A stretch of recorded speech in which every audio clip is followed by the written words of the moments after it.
এইটা দিয়া রাস্তা ঝাড়ু দেয়, মাস গেলে সরকার বেতন কত দেয়? আপনাদের দেশে নাই মনে হয়? এই তো আছে, ফ্রি সার্ভিস, মাগনা সেবা, সরকারি রাস্তা ঝাড়ু দেয় আর নিজে মনে আই এম এ জেন্টলম্যান। আর গাধা, তুই তো পাগলেরও নিচ্ছে, ওরে পাগলেও তো বিনা পয়সায় বিনা স্বার্থে কোনো কাজ করে না।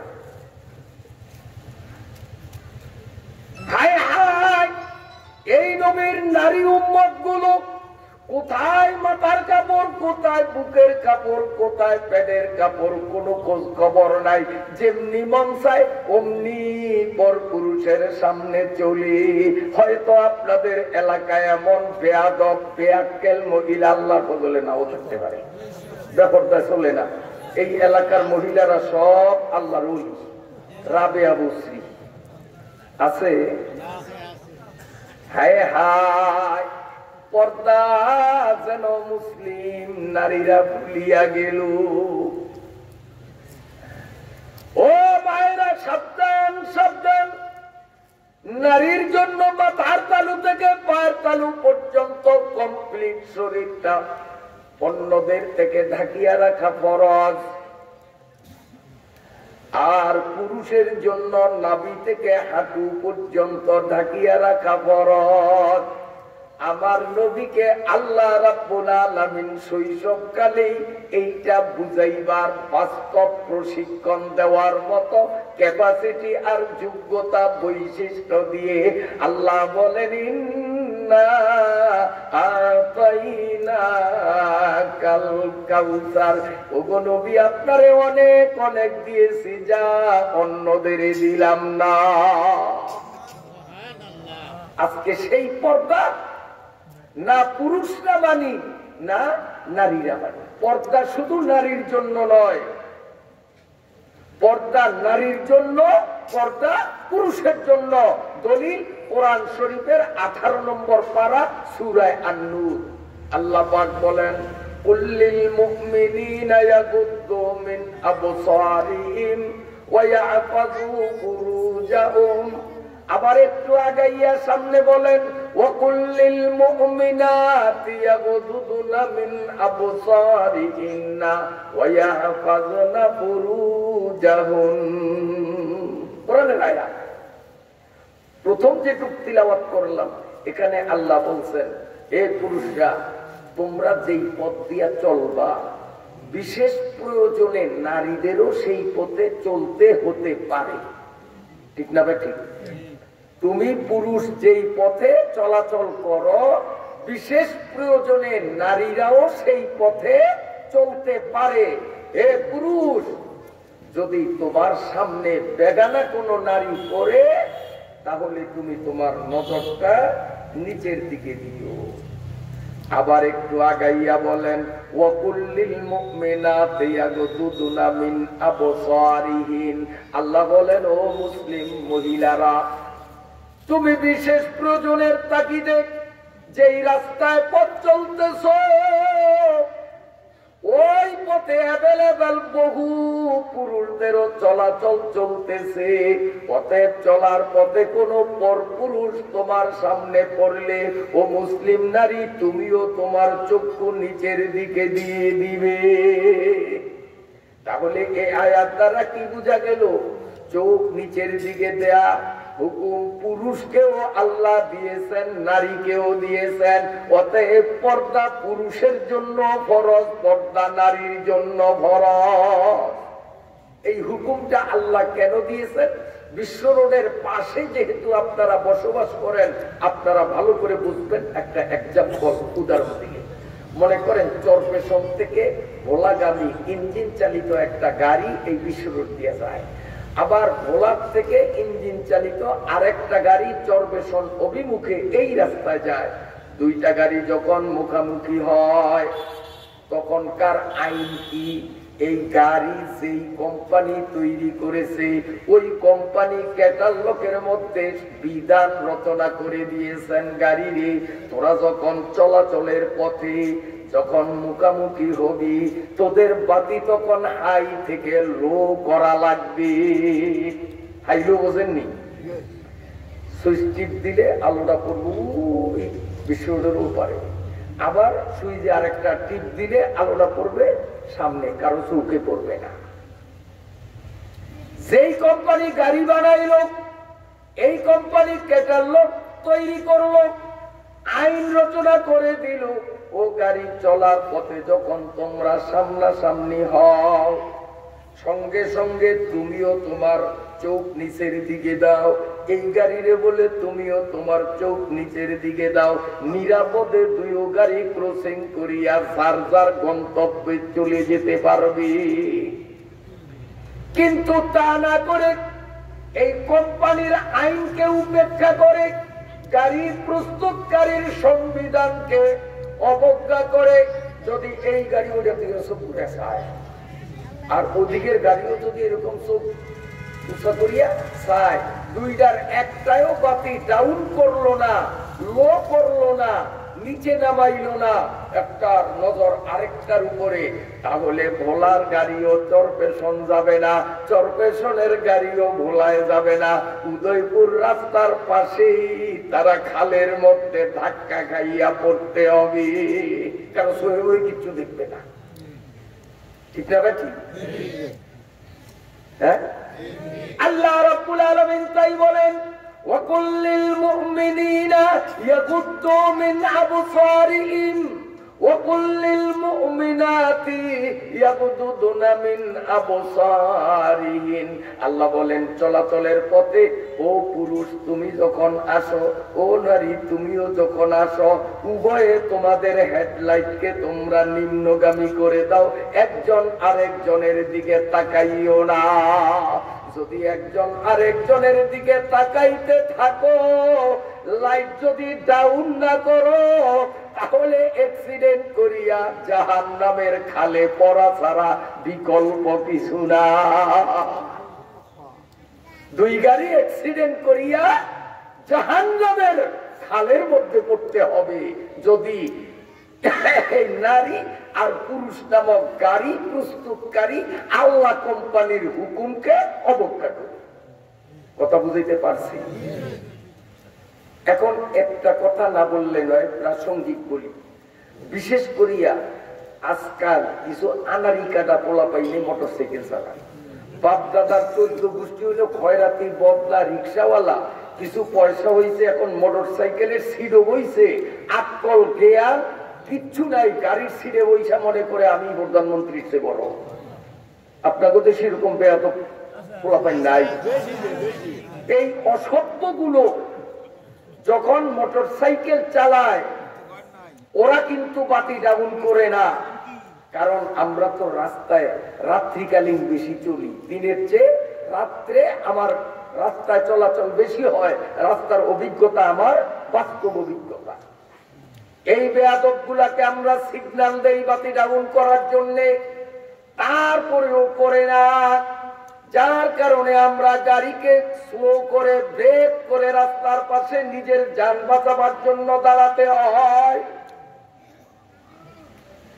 এ বেয়াদবরা, কান খুলিয়া শোন, তোরা যে এমনটা করবি, ১৫০০ বছর পূর্বে আমার নবী বলে গেছেন, আল মুসলিমু মান সালিমাল মুসলিমুনা মিন লিসানিহি, আল মুসলিমু মান সালিমাল মুসলিমুনা মিন লিসানিহি ওয়া ইয়াদিহি। আল্লাহ পাকের নবীর ঘোষণা, যার মুখের দ্বারা অন্য মুসলমানের খামোখা কষ্ট হবে, যার হাতের দ্বারা অন্য মানুষের খামোখা কষ্ট হবে, ওই বেয়াদবটা আমি নবীর উম্মত না, সে মুসলমান না। এখন এই যে কষ্টটা আমাদের দিল ওর হাতে, কারণ হাতে যদি সুইচে টিপ দিত বাতিটা ডাউন হইত, হাতে টিপ দিল না বিদায় বাতি ডাউন হইল না। তোর হাত দিয়ে যখন ওই দিকের গাড়ি আলারে কষ্ট দিলি, তুই তো বুক ফুলাইয়া বেয়াদবের মতো গাড়ি চালাইলি, কিন্তু ১৫০০ বছর আগেই তোর সত্য নবী তোরে বলিয়া গেছে, মুসলমানের কাতার থেকে খারিজ হইয়া গেলি। মাই করো মজহাব সুজো আতে সন্দর কাবজন মাই করো মজহাব সুজো আতে সন্দর কাবজন সাকেনে বুতুখানা পাশো মর্দমা জারি মকুন। কোন পাখি পাপ আপনাদের কষ্ট হয় মানে বিরক্ত হন? এই কথাগুলো কি বাস্তবে দরকার আছে কিনা? অনেক দরকার, অনেক দরকার। কি যে কষ্ট হয় রাত্রে গাড়ি চালাইতে আমাদের। ওই ব্যাকেল গুলাকে সিগন্যাল দিলেও বুঝে না যে কি সিগন্যাল দিতেছে, কোন গাদায় বা ওদেরকে ড্রাইভিং লাইসেন্স দিছে তাও বুঝে আসে না। হ্যাঁ, দিতেও পারে, কারণ আজকাল তো লেখাপড়া লাগে না, মাল দিলেই তো সার্টিফিকেট পাওয়া যায়। আল্লাহ আল্লাহ। কোন ফাঁকি ব্যক্তি পাপ করবে এই জন্য পেট ভরিয়া খাইছে মদ, এরপরেও তার পাপটা নিবৃত হলো না, আরো পাপ করতে মন চায়। মায়ে করো মজহাব সুজো, মদ খাইয়াও তার পাপ থামলো না, আরো পাপ করবে। কয় তাহলে তুমি কোরআন শরীফ জ্বালাইয়া দাও। নাউজুবিল্লাহ কয় না? মায়ে করো মজহাব সুজো আতে সন্দর কাবাজান। পেট ভরিয়া মদ খাইলো, আল্লাহর কোরআনে পেট্রোল দিয়া আগুন জ্বালাইয়া দিল, এরপরেও তার পাপটা থামলো না। সৌদি আরব যায় কাবা ঘরে পেট্রোল মারিয়া আগুন ধরাইয়া দিল। তিনটা গুনাহ করার পরেও তার পাপটা আরো পাপ করতে মন চায়। মাই করো মজহাব সুজো আতে সন্দর কাবাজন সাকেনে বুতখানা পাশো মর্দমা জারি মকুন। 4 নম্বরে সে নামাজ বাদ দিয়া হিন্দুদের হরিঘরে গিয়া হরে হরে শুরু করছে, রাম রাম শুরু করছে। আসেনি? কোন দিক যেমন মসজিদের টোকাইয়া পাওয়া যায় না, কিন্তু ওই দুর্গা পূজার দিন পাওয়া যায়। এক হিন্দু আমারে কয় হুজুর আমরা গো জ্বালাইয়া থাকতে পারলাম না। কিরে বেটা, তো করে আমরা কি জ্বালাইছি?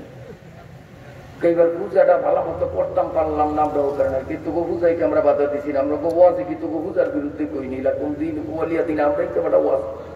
তো গোটা তোরা মান, আমাদের কথা মানুষ না, যা পূজা মন চাই কর, খেলা জমবে হাসরের মাঠে। আমরা তো এই কই, তো করে কি আমরা বাধা দিই? কয় না হুজুর ওইটা না। তা বলি তো ওইটা না কোনটা? কয় আপনাকে ওই মুসলমান জুয়ানরা আর মহিলারা আমাকে আগে এই হরিগর দখল করিয়া পালাই পূজা চাওয়ার জন্য। আমরা যে একটু পূজা করুক জায়গা পাই না, আপনাকে তো সোজায় না মনে করে। হ্যাঁ, 3 গা 4 গার মা ওই দুর্গা পূজায় যায়, মনে হয় যেন নতুন দুলার করে বাসর করে বউ যায় না। মিছা কথা কই আমি? হ্যাঁ, এই জোয়ানগুলি তো করে মসজিদে পাওয়া যায় না, ওয়াজে তাফসীরে পাওয়া যায় না, তাবলীগে পাওয়া যায় না, হিন্দুদের দুর্গা পূজায় পাওয়া যায়। জানিয়ে রাখ, 1500 বছর পূর্বে আমার সত্য নবী দায়িত্বহীন করতে ঘোষণা করেছেন, মান তাশাব্বাহা বিকাউমিন ফাহুয়া মিনহুম মান কাফারা সিওয়াতা কাউমিন ফাহুয়া মিনহুম। তুই যদিও বাংলাদেশ সরকারের লিস্টিতে মুসলমান, আল্লাহর লিস্টিতে তুই সারা। আল্লাহ আল্লাহ। আমার ভাইরা বাবাজিরা, এই জন্য বলবো, যদি কোনো ব্যক্তি মদ খাইলো, কোরআন শরীফ জ্বালাইলো, কাবা ঘরে আগুন দিয়া দিল, এরপরে হিন্দুদের হরিঘরে গিয়া হরে কৃষ্ণ হরে রাম করলো, আগার রাম লক্ষণ খোদায়ে তুবুত, আগার রাম লক্ষণ খোদায়ে তুবুত, জনসরা হাম চেরা দুজদেরা বুনরে বুত। গোলে বর্গে তুলসী বা আমদর নে আন, গোলে বর্গে তুলসী বা আমদর নে আন, হরি বল বগুয়ান দশের দা কুরআন। মনে পড়ছে কবিতাটি কইয়া দিলাম, তার অর্থ কবিতা। আসুন আমার ভাইরা, কোরআন শরীফ জ্বালাইলো, মদ খাইলো, কাবাঘর পোড়াইয়া দিল, মসজিদে না গিয়া মন্দিরে গেল। এই চারটা গুনারে একত্রিত করলে গুনার পরিমাণ যা হবে, একজন মুসলমানরে খামোকা কষ্ট দিলে তার গুনাহ এই চারটার থেকেও বেশি হবে। এই জন্য আমার হাতের দ্বারা, আমার মুখের দ্বারা অন্য কোন মুসলমানের যাতে ক্ষতি না হয়, পারলে উপকার করব, নইলে চুপ থাকবো। আমার হাত আর মুখের দ্বারা যদি অন্যের ক্ষতি করি, এতে তার কিচ্ছু হবে না, আমি মুসলমানের কাতার থেকে বাদ পড়ে যাব।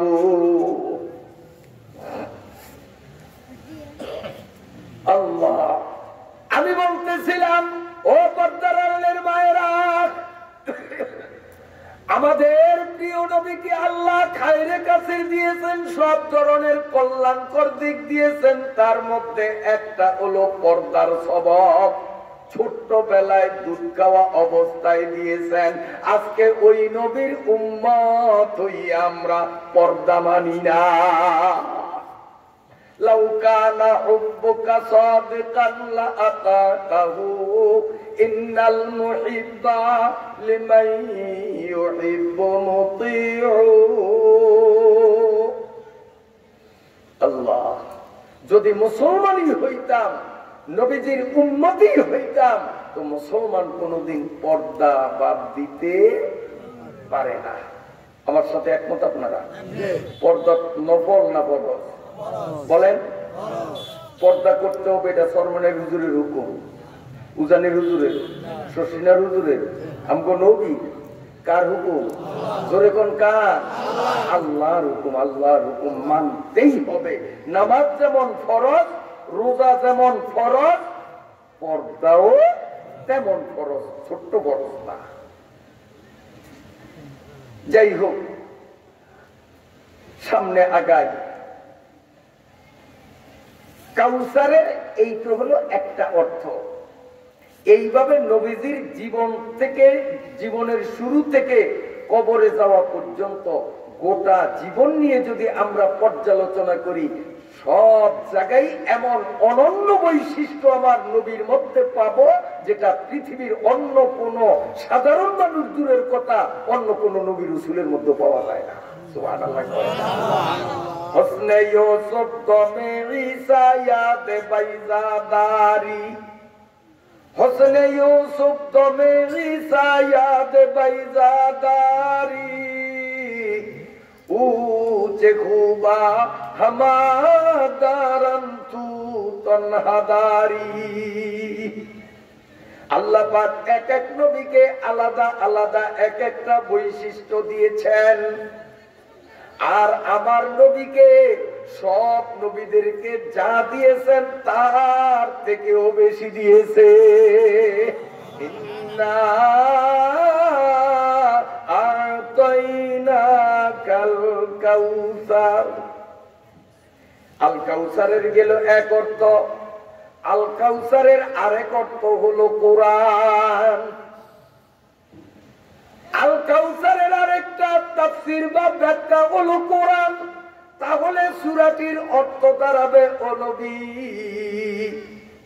মক্কার বেঈমানরা আপনাকে গালিগুলাজ করে, আপনাকে নিয়ে তিরস্কার করে, লকডাউন করে, আপনাকে নিয়ে আরো কত রকমের খারাপ মন্তব্য করে করুক, এতে আপনি মন খারাপ করবেন না।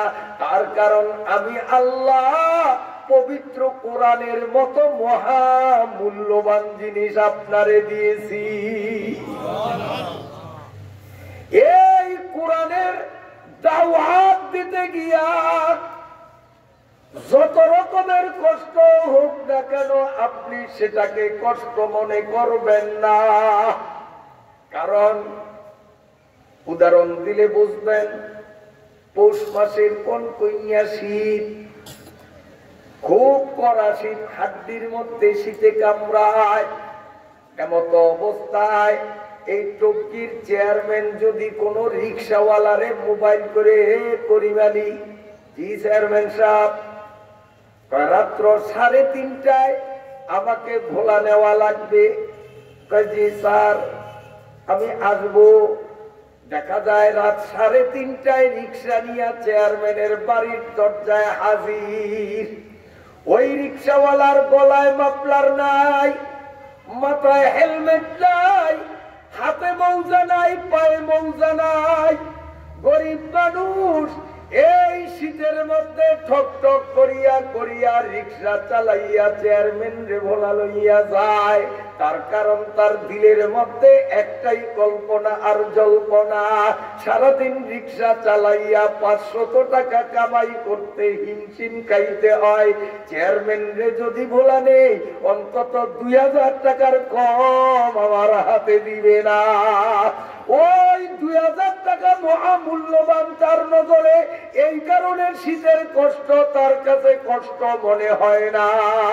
আল্লাহ বলেন ইন্না আতাইনাকাল কাউসার, ও নবী কোরআনের মতো সেই 2000 টাকা অর্থাৎ মহামূল্যবান জিনিস আপনারে দিয়েছি। এই কোরআনের বাণী প্রচার করতে গিয়ে আপনার দাঁত যাইতে পারে, আপনার রক্ত যাইতে পারে, আপনার উপরে নির্যাতনের বন্যা প্রবাহিত হইতে পারে। এই কোরআনের মূল্য আপনার নজরে যদি থাকে, ওই কষ্ট আপনার কাছে কষ্ট মনে হবে না।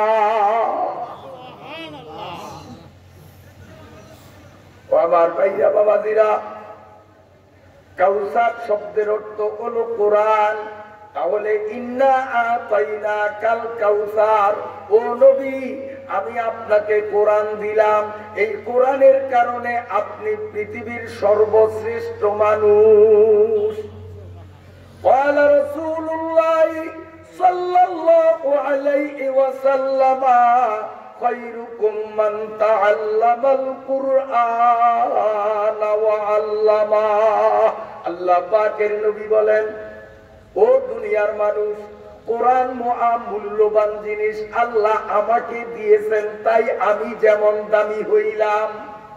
আমি যেদিন দুনিয়ার থেকে বিদায় হয়ে যাব, কিয়ামত পর্যন্ত লম্বা সময়ের মধ্যে মহামূল্যবান কোরআনের তিলাওয়াত, কোরআনের শিক্ষাদান, এগুলোতে নিয়ে যে আলেম তালেবে এলেমরা ব্যস্ত থাকিবে, এই আলেম আর তালেবে এলেমরাও আমি নবীর মতো মূল্যবান।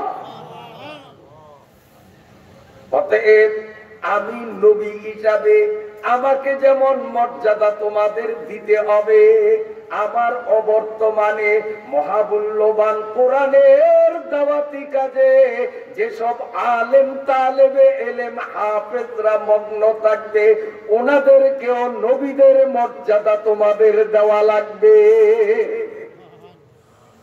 কথা বুঝিতে পারি না? আল্লাহ পাকের কষ্ট হয় আপনাদের। 36টা অর্থ আল কাউসারের তাফসীরের কিতাবে লিখছে। তার মধ্যে একটা বলিয়া এখন দ্বিতীয়টায় ঢুকলাম। আমি আগেই ওয়াদা করেছি 36টা ব্যাখ্যা যদি আমি দিতে যাই তো সম্ভব হবে না, ফজর পোহাইলেও শেষ হবে না। সূরাটা শেষ করার আমার নিয়ত। সংক্ষেপে মোটামুটি সূরাটা শেষ করব। ইন্না আতাইনাকাল কাউসারে আছি, একটু পরেই ফাসাল্লি লিরাব্বিকায় ঢুকবো, এরপরে ইন্না শানিয়াকা দিয়ে শেষ করব। বেশি রাত করব না, যেহেতু আজকে প্রথম দিন। থাকবেন তো না? এখন শেষ করব। হ্যাঁ, 2-4 জনে কয় যে না, অধিকাংশের চুপ, তাহলে আলোচনা আর না করাটাই ভালো। শেষ করে দিই, দুটো শরীর পড়েন মনে করতে দেখি। হ্যাঁ, চলবো? মাশাআল্লাহ মাশাআল্লাহ, বলুন আলহামদুলিল্লাহ। চলবে ইনশাআল্লাহ। একটা তাকবীর দেন তো, নারে তাকবীর, নারে তাকবীর। আল্লাহ কবুল করেন। আসুন তাহলে আলেম উলামা এদেরকে ইজ্জত করতে হবে। কেন? এদের ভিতরে আছে কোরআন। খায়রুকুম মান তাআল্লামাল কুরআন ওয়া আল্লামা। এই কোরআনের তালিম তাআল্লুম শিক্ষণ প্রশিক্ষণ নিয়ে মগ্ন আলেম আর তালেবে ইলমরা কত বড় দামি। একজন আলেমকে যিনি ইজ্জত করলেন, আদম থেকে নিয়ে আখিরি নবী পর্যন্ত সমস্ত নবীকে ইজ্জত করার সমপরিমাণ সওয়াবের মালিক হবে। কোন বেয়াদব, বেজন্মা, কোন কুলাঙ্গার, হারামজাদা হক্কানি আলেম পীর বুজুর্গের সাথে যদি বেয়াদবি করে, সেজন্য আদম থেকে নিয়ে নবী মুহাম্মদুর রাসূলুল্লাহ পর্যন্ত সমস্ত নবীদের সাথে বেয়াদবি করলো। আচ্ছা, আপনারা জীবনে বাদুর দেখছেন নি? এই দেশে বাদুর আছে? তাইলে বুঝবেন। আমি যা দেখছি আপনাদের দেখায় মিল আছে কিনা খেয়াল করবেন। আমি দেখছি যে গাছে বাদুর থাকে, গাছের নিচে দেয়া। অন্যান্য পাখিরা গাছের ডালের উপরে এভাবে বসে, পা রাইখা আরামসে বসে। বাদুর কি ওইভাবে থাকে না? বাদুর নিচের দিকে কল্লাটা দিয়া, ঠ্যাং দুইটা দিয়া গাছের ডাল ধরিয়া গোটা শরীরটা ওই ঠ্যাঙ্গের উপরে ঝুলতে থাকে। চিন্তা করলাম যে বাদুরিয়ায় এত পেট কেলকা, কাউয়াটার মতো ও যদি এইভাবে বসতো, কত আরামসে বসতো, কষ্ট কম হইতো। ওর ঠ্যাং দিয়া, প্যাচ দিয়া গোটা শরীরটারে নিচের দিকে ছাড়িয়ে দিল, কল্লাটা নিচে, কি কষ্ট। ও এত বোকাকা। দাঁড়িয়ে দাঁড়িয়ে চিন্তা করছি, খালি খালি চিন্তা না। ১৫০০ বছর আগে আমার নবী বলে গেছেন, তাফাক্কারু ফি খালকিল্লাহ ওয়া লা তাতাফাক্কারু ফিল্লাহ। ও উম্মতরা, তোমরা আল্লাহর সৃষ্টি নিয়ে চিন্তা করো, মাথা খাটাও, গবেষণা করো, আল্লাহকে নিয়ে চিন্তা করিও না। কারণ আল্লাহ এমন জিনিস যা বুঝার ক্ষমতা নাই। जो समझ में आ गया फिर वो खुदा क्यों कर हुआ, जूज़े अन में गिर गया फिर वो ला इंतहा क्यों कर हुआ। আল্লাহ নিয়ে চিন্তা করবো না যে আল্লাহ কেমন, আল্লাহ কেমন, ওই চিন্তার দরকার নাই। ওই বুঝার মতো মেধা আমাদের মাথায় আল্লাহ দেয় নাই। চিন্তা করতে বলছে আল্লাহর মাখলুক নিয়া। তাই বাদুরিয়ারে দেখিয়া এই বাদুরিয়ারে নিয়া চিন্তা করতে গেলাম যে ওই এত বেকুবকা, কেন এইভাবে জুলিয়া কষ্ট করতেছে, কারণটা কি? আমি দাঁড়িয়ে দাঁড়িয়ে দেখলাম। তখন দেখলাম যে ও কিছুক্ষণ পর আমার দিকে চান, কিছুক্ষণ ঝুলিয়া থাকার পরে কল্লাটারে এইরকম পাকা কইরা উপরে দিয়া চোখটা খোলে, খুললি আবার চোখটারে বন্ধ করিয়াই বুঝলেন। এরপরে আবার নিচের দিকে চলে, আবার কিছুক্ষণ পরে পরে কল্লাটারে পাকা কইরা উপরে দিকে উঠে চোখটা খোলে, খুললি সাথে সাথে বন্ধ কইরাই এটারে কি কোন মেরা, আরে না এটারে কি কর ব্যাং গায়, কিরে ওই কারে ব্যাং গায়। এইটা নিয়ে আবার গবেষণা করলাম। ওই কতক্ষণ ভরে ভরে ভেঙ্গায়, কারে ভেঙ্গায়, ওরে কে জ্বালাই, কেউ তো শাক মারলো না, কেউ কিচ্ছু করলো না, আমিও দাঁড়িয়ে রইলাম ওইরকম ভেঙ্গায় কা। দাঁড়িয়ে দাঁড়িয়ে চিন্তা করলাম।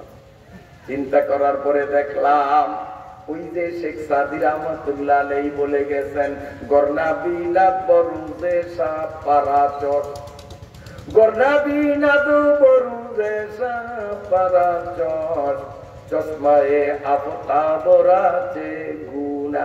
বাদুরিয়ার চোখের মধ্যে একটা ব্যারাম আছে, ও সূর্যের আলো সহ্য করতে পারে না, এই জন্য কেলা চুরি করে রাত্রে, দিনে না। বাদুরে যে কলা চুরি করছে, কলা যে পাকার কাছাকাছি আসছে, গৃহস্থে বোঝে না বাদুরিয়া করছে। কেউ না বুঝা কথা কইলাম। ও সূর্যের আলো সহ্য করতে পারে না, চোখে ব্যারাম আছে, এই জন্য কষ্ট কইরা ঠ্যাং উপরের দিকে দিয়া কল্লা নিচের দিয়া ঝুলিয়া ওই সূর্যরে লাফতি দেখায়, শালা সূর্য তুই উৎসকা, এই জন্যই তো আমি আহার করতে কেলা চুরি করতে যাইতে পারি না, তুই ডুবস টাকা, সূর্যরে লাথি দেখায়। নিজের যে 12টা বাজে এই খবর নাই, সূর্যরে খালি লাথি দেখায়। এরপরে কতক্ষণ পরে চিন্তা করে এতক্ষণ ওরে লাঠি দেখাইছি, হয়তো আমার লাঠি সবার খাইয়া সূর্যটা মনে হয় ডুবছে, কেনা চুরির সুযোগ মনে হয় করিব, ছাই ডুবছে নি, কল্লাটার এরকম পাকা তৈরি দিয়ে চাইলে না, সূর্য আপন গতিতেই চলতে আছে। তখন মনের জাল মিটানোর জন্য, মনের ক্ষোভ মিটানোর জন্য সব বন্ধ করে সূর্যরে ভেঙ্গায়। আচ্ছা কন্ত এই বাদুরিয়ায় সূর্যরে যত লাঠি দেখায় আর যত জিব্বার ভেঙ্গানি দেখায়, এতে কি সূর্য 10 মিনিট আগে ডুববো আজকে জিদ করিয়া? হ্যাঁ, 2 মিনিট আগে। সূর্য আপন গতিতেই চলবে। বাদুরিয়া তোর ভেঙ্গানিতে আর লাঠি দেখানিতে সূর্যের কিছু আসে যায় না, তোর চৌখে বেড়া। আলেম তালেম এলেম, হাফেজে কোরআন, হক্কানি পীর বুজুর্গ, এরা হলো ইসলামের সূর্য। আলেম বিদ্বেষী কুলাঙ্গার বেজম্মা বেয়াদব গুলো হলো বাদুর মার্কা। আলেম দেখলে ওদের চোখ টনটনায়। এগুলি বাদুর মার্কা, গুলি মানুষ নয়, মানুষ রূপী হিংস্র প্রাণী, মানুষ রূপী ইতর প্রাণী বাদুরের জাত। আমরা বলবো ও বাদুর মার্কা বেজম্মা কুলাঙ্গাররা, আলেম ওলামাদেরকে তোমরা যতই গালমন্দ করো, আলেম ওলামাদেরকে নিয়ে যতই ষড়যন্ত্র তোমরা করো না কেন, এই ইসলামের সূর্য আলেমরা আপন গতিতে কিয়ামত পর্যন্ত হকের দাওয়াত, কোরআনের দাওয়াত দিতেই থাকবেন। এতে আলেম নামক সূর্যের কিচ্ছু আসবে যাবে না।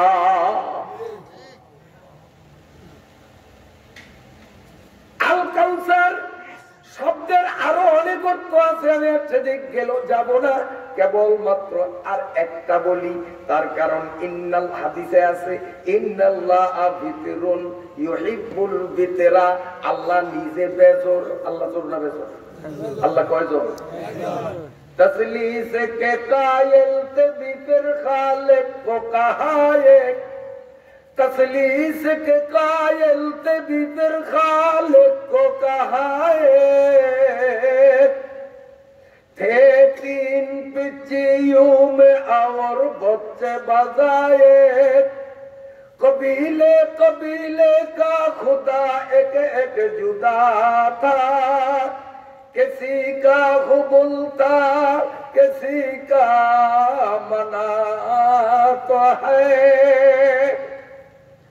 একটা অনুরোধ আপনাদের কাছে করব, সেটা হলো কোরআনের আলোচনার মধ্যে পান খাওয়া, চা খাওয়া, নাস্তা করা, এগুলো আমার কিন্তু চোখে সয় না। এটা কোরআনের সাথে আমার মনে হয়, আমি ছোট্ট আলেম, ছোট্ট বুঝ, এটা কোরআনের সাথে আমার মনে হয় একটা অসম্মান হয়। অতএব যদি আপনাদের কোনো বিশেষ মেহমানকে আপ্যায়ন করতে হয়, স্টেজে না, ইশারায় ইঙ্গিতে ওই মসজিদের রুমের মধ্যে নিয়ে যাবেন, 1 কাপ না 50 কাপ খাওয়াইন। কারণ মেহমানের মেহমানদারি আপনাদের থেকে পাওয়ার অধিকার আছে, তবে জায়গা মতো এখানে না। আমার ভাইরা বাবা, বেজার হয়েছে নি আমার কথা? আমার ভাইরা বাবাজিরা, আমি অল্প সময়ের মধ্যে ফিনিশিং এ আসতেছি। আল্লাহ বেজর, কারণ আল্লাহ কয়জন? আল্লাহ একজন। আল্লাহ বেজর, বেজরকে আল্লাহ পছন্দ করেন। অতএব আমিও এই কাউসারের 36টা অর্থের মাত্র 2টা বললাম, আরেকটা বলিয়া বেজর করিয়া দেই, আল্লাহ যেন আমাদেরকেও মহব্বত করে। কমুনি আরেকটা 36টা 3টা হবে, বাকি আজকে থাকবে। 3 নম্বর, আল কাউসার অর্থ হলো ওটা যেটা মাগরিবের পরে আমাদের মরহুম শরীফ সাহেব আল্লাহ তার কবরকে জান্নাতের বাগান বানাইয়া দেন। জীবনে বহু বক্তার সাথে চলাফেরা করেছি, আমিও একজন ছোট মাপের বক্তা। শরীফ সাহেবের সাথে বাংলাদেশের বিভিন্ন জেলায় একত্রে কোনদিন 2 জন একই মঞ্চে, আবার কখনো আমি আগের দিন উনি পরের দিন, আবার কোথাও উনি আগের দিন আমি পরের দিন, সারা বাংলাদেশ ঘুরিয়া আমরা দুইজন একই মঞ্চে বয়ান করেছি, আমি অনেক বক্তা দেখেছি, তবে শরীফ সাহেব রহমাতুল্লাহ আলাইহির মতো এমন মাটির মানুষের বক্তা আমার নজরে পড়ে না। এত বড় আলেম ছিলেন, শরীয়তের ইলম তাফসীরের জ্ঞানে কত গভীরতা তার ছিল, কিন্তু তারপরেও তার চলাফেরা কথাবার্তায় গৌরব আমিত্ব কারে কয়, মনে হয় উনি এটা জানতেনই না। ঠিক না বেঠি? একদম বাতিল মানুষ, এত বড় আলেম, কিন্তু চলাফেরায় অপরিচিত মানুষ বুঝতেই পারতো না যে এটা ইলমের জাহাজ। একদম মামুলি ভাবে ওই শরীফ সাহেব রাহমাতুল্লাহ আলাইহির সুযোগ্য ছেলে মাগরিবের পরে সূরা ইন্না আতাইনার তাফসীর করতে গিয়ে 36টা অর্থের একটা অর্থ বলেছেন। 3 নম্বর হলো সেটা মাওলানা পাকের জান্নাতে একটা নদী আছে, যেই নদীর তলাটা হলো মুক্তার। তলাটা কিসের? মুক্তা। আর নদীর দুই পাশে ওয়াল করা, ওই ওয়াল দুইটা হলো স্বর্ণের। এগুলো শরীফ সাহেব কয় নাই, আমি বয়ান আগাগোড়া তার শুনেছি, আমি আগাগোড়া শুনেছি। উনি যেগুলো রেখে গেছেন আমি সেখান থেকে একটু বলবো, উনি যেগুলো বলেছেন ওগুলো বলে আমি সময় নষ্ট করব না। আমার ভাইরা বাবাজিরা, জান্নাতের মধ্যে একটা নদী, যেই নদীর পানিগুলো দুধের থেকে সাদা, মেশক আম্বরের চেয়েও সুগন্ধি এবং মধুর থেকেও মজাদার। সুবহানাল্লাহ। এই নদীর তলাটা হলো কিসের বললাম? মুক্তা। মুক্তা স্বর্ণের থেকেও দাম বেশি। মুক্তার এই নদীর দুই পাশে ওয়াল করা, ওয়ালটা হলো স্বর্ণের। এই নদীর পারে পারে বিনোদনের জন্য, মনোরঞ্জন ভ্রমণের জন্য কতগুলো তাবু বানানো আছে। এই তাবুগুলো মুক্তার মতো মূল্যবান পাথর দ্বারা কারুকার্য খচিত ডিজাইন করা। কিছু দূর পর পরেই এমন তাবু বানানো, মুক্তার পাথরের তাবু বানানো নদীর দুই ধারে। এই নদীটার একটা শাখা হাসরের ময়দানে দেওয়া হবে। ওই নদীর থেকে একটা লাইন, একটা শাখা হাসরের ময়দানে স্থাপন করা হবে। সেখানেও যেই জায়গায় নদীটা বসানো হবে, ওই নদীর তলা হবে মুক্তার। নদীর দুই পাশ হবে স্বর্ণের, দুই পাশে মুক্তার থাকবে, তাবু থাকবে। এবং নদীর কূলে দুই পাশে এতগুলো স্বর্ণের গ্লাস থাকবে। গ্লাস পানি খাই যেই গ্লাসে, এমন গ্লাস থাকবে স্বর্ণের তৈরি, স্বচ্ছ স্বর্ণের, নির্মল স্বর্ণের, খাঁটি ভেজাল মুক্ত স্বর্ণের গ্লাস থাকবে। আল্লাহ পাকের নবী বলেন, আকাশের তারকা যেমন গনিয়া কুল করা যায় না, ওইখানের স্বর্ণের গ্লাস গনিয়াও কুল পাওয়া যাবে না। এই হাসরের মাঠের নদীটা হলো মাথা, এই নদীর গোড়া হলো জান্নাতে। আল্লাহ পাকের নবী বলেন, এই নদী এর নামই হলো কাউসার। আল্লাহ বলেন, ইন্না আতাইনাকাল কাউসার। ও নবী, কাফের বেঈমানদের কথায় আপনি দুঃখ বোধ করবেন না, কারণ আপনাকে এত মহামূল্যবান কাউসার নামক নদী দিয়েছি। আপনারা এত মূল্যবান জিনিস দিয়েছি, কাজী আপনি কোরআনের দাওয়াত দিতে থাকেন, হক কথা আপনি বলতে থাকেন, ওরা আপনার গালিগুলাজ করে করুক, পাথর মারে মারুক, এতে আপনি পিছপা হবেন না। কষ্ট হয় আপনাদের? আল্লাহ পাকের নবী ওই হাউজে কাউসারের মালিক হবেন।